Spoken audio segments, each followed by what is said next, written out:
Isa ka ba sa mga tinderang malapit nang maubos ang iyong pasensya?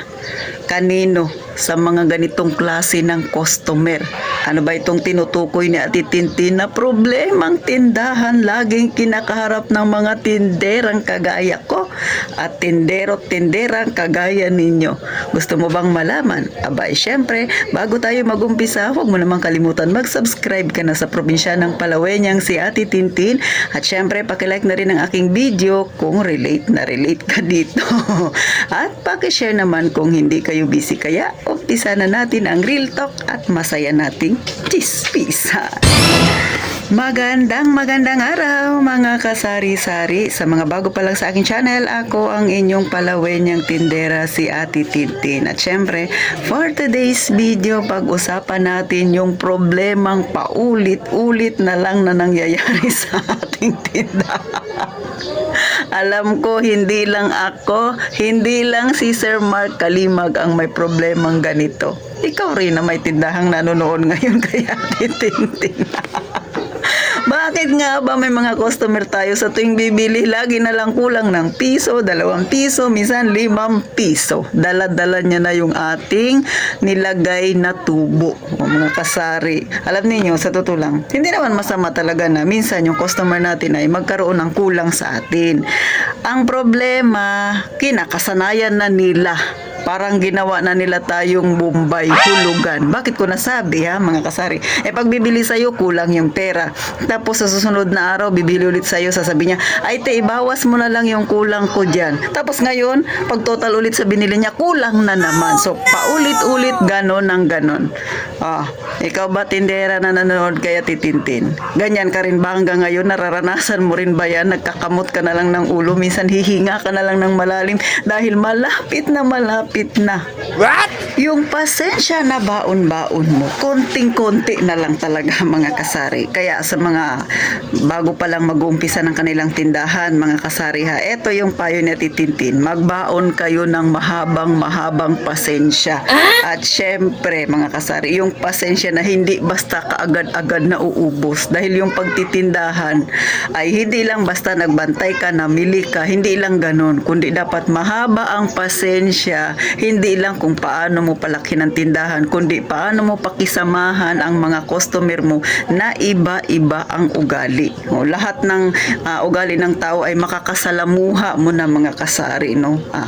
Sabi nga ni Sir Kalimag, ano raw yung gagawin niya sa mga ganitong klaseng sa customers? Siyempre kadalasan yung mga ganyan ay yung mga suki na natin, mga kasari.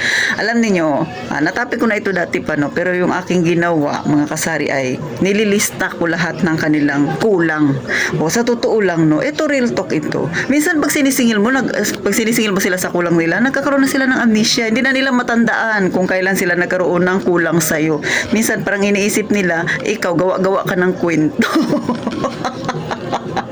Naranasan niyo pa rin yan mga kasari.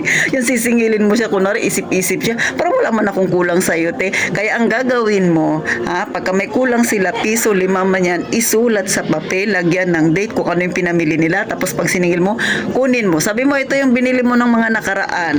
Sabi mo sa kanya na magkano lang ang tubo mo kailangan, syempre singilin mo. Pero si Ate Tintin, mga kasari, ang aking ginagawa sa totoo lang, binibiro-biro ko yan sila pagka may kulang. Ay, nakukulang ka na naman. Ano ba yan? Yung tubo ko sa'yo lang napupunta. O minsan sinasabi ko pa sa kanila, pati puhunan, dala. Pag hindi mo yan binayaran, ano ka ba? Paano lalaki? Paano ako magiging milyonarya?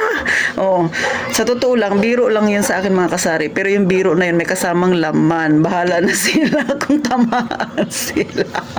Yun ay ginagawa ko pag nasasagad na talaga yung aking pasensya. Kasi parang paulit-ulit na lang. So ginawa ko yan nung bago pala ako na nagtitindahan. Talagang ramdam kita. Ranas ko yan mga kasari. Nung tumagal ako sa pagtitindahan ay ngayon ay hindi na yan masyado nangyayari sa akin. May pailan-ilan pa rin pero hindi na gaya nung nag-umpisa ako mga kasari. Sa totoo lang yung pagtitindahan, talagang susubukin ng yung pasensya. Wala man tayong magawa sa mga ganyang customer mga kasari, kundi talagang iprangkahin sila. Pero syempre, prangkahin mo na medyo malumanay ka, idaan natin sa biro, kahit nasabi natin may laman talaga ang ating sinasabi mga kasari.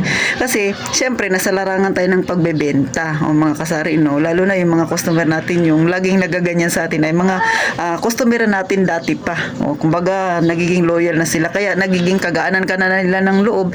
Kaya, ganyan ang ginagawa nila. Pero, syempre, sa parte natin, minsan, nakakainis din talaga. Kasi yung tubo mo, minsan, 2 piso na lang nga, 3 piso na nga lang. O, tapos, ganyan pa yung gagawin sa'yo. So, parang, hindi ka rin kumita sa kanya. Kaya, gawin ilista lahat ng mga kulang. Huwag kang papayag na hindi mo yan nakukuha sa kanila mga kasari, no? Ito ay simpleng kwentuhan lang naman. Pero, etong kwentuhan na to, alam ko maraming matatamaan kasi nga nangyayari talaga ito. Minsan nga, no, hindi na natin nasisingil yung kanilang kulang sa atin. Kasi may iba, ganito naman yung bank style. Bibili sa'yo, magkano lang ang dala niyang pera? 30 pesos. Pero yung pinamili niya nasa 35 or 40. So, sasabihin niya, ibalik ko lang yung kulang. So, bumili siya, makalipas ng 2 araw, balik siya sa'yo bago siya ulit nakabili.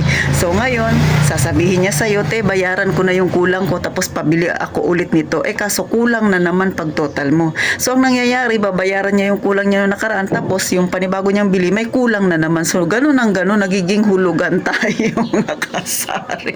Ewan ko ba sa mga customer na may ganyang pag-ugali, no? Ako, biniro ko rin minsan dati yung customer ko. Sabi ko sa kanya, sa totoo lang, yung ganyang style mo, hindi man yan pwede doon sa grocery store kasi hindi man magpayag ang kahera na yung kulang ko ay sa susunod na lang na pagbalik. Pwede ba yan? Ginaganon ko yung mga customer ko, sabay tatawanan ko. Tatawa din sila. Kaya siguro nung matagal na nakabibiro-biro ko ay nahiya na. Kaya ang ginagawa, binabayaran na nila. Minsan, ay sige te, sa ano na lang magbili, kulang kasi yung pera ko. So, gano'n ang ginagawa, no? Kaya, tayong mga tindera, no, pahabaan talaga ng pasensya, mga kasari. Kaya, sa mga gustong magkaroon ng tindahan dyan, kahit na may puhunan ka na, magandang lokasyon mo, ang tanong, handa na ba ang sangkatutak mong baong pasensya? O, mga kasari. Yan lang ang simpleng ano ni Ate Tintin ngayon, kwentuhan natin. Simpleng pangyayari sa ating tindahan, mga kasari. Pero totoo ito, talaga tayong mga nasa masa, nararanasan natin ito, mga kasari. At nasa sayo yan kung paano mo pakiharapan ang iyong customer. Tandaan, hindi ka pwedeng magpagalit-galit dyan dahil sa pagbebenta tayo.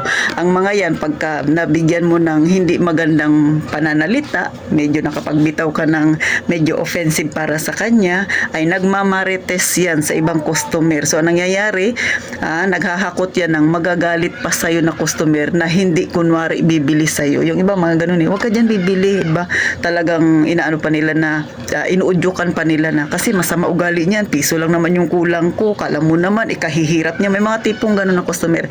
Kaya magbaon talaga ng mahabang pasensya. Hanggang dito na lang si Ate Tintin. Magkita tayo sa sunod na vlog at huwag kalimutang mag-subscribe. At gaya nga lang palagi kong sinasabi, mag-iingat tayong palagi, mga kasari.